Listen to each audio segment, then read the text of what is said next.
தமிழ் கதைகள் பஞ்சதந்திர கதைகள். ஓநாயை வென்ற கழுதை.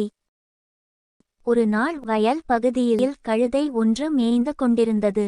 அதை கவனித்த ஓநாய் ஒன்று கழுதையை அடித்து தின்னும் நோக்கத்துடன் அதன் மீது பாய்ந்தது. தனக்கு வந்த ஆபத்தை கண்டு பயந்தது கழுதை. ஓநாயை எதிர்த்து சண்டை போடுவது கஷ்டம். அதனால் ஏதாவது ஒரு தந்திரம் செய்துதான் சமாளிக்க வேண்டும் என கழுதை தீர்மானித்தது.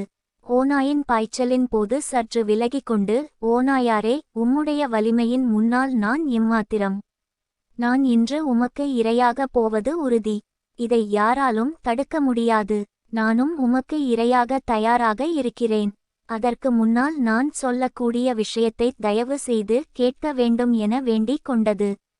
நீ என்ன சொல்ல விரும்புகிறாயோ அதை சீக்கிரம் சொல் என்றது ஓநாய். ஓநாயாரே, என் காலில் பெரிய முள் ஒன்று குத்திவிட்டது.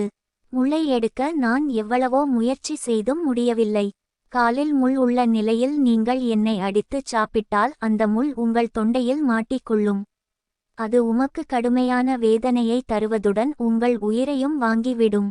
அதனால் முதலில் என் காலில் இருக்கும் முள்ளை எடுத்துவிட்டு பிறகு நீர் என்னை அடித்து தின்பதில் எனக்கு எந்த ஆட்சேபனையும் இல்லை என கழுதை கூறியது. ஓநாயும் ஒத்துக்கொண்டது. கழுதை தனது பின்னங்கால்களை திருப்பி காண்பித்தது. முள் இருக்கிறதா என ஓநாய் தேடும் வேளையில் அந்த சந்தர்ப்பத்தை பயன்படுத்தி கழுதை பின்னங்கால்களால் ஓநாயை பலமாக உதைத்தது.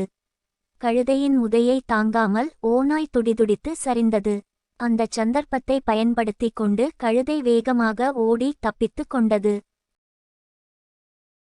இன்னும் நீங்கள் சப்ஸ்கிரைப் செய்யவில்லை என்றால் இப்போதே லைக் மற்றும் சப்ஸ்கிரைப் செய்து மறக்காமல் பெல் பட்டனை ஆன் செய்யுமாறு கேட்டுக்கொள்கிறேன்.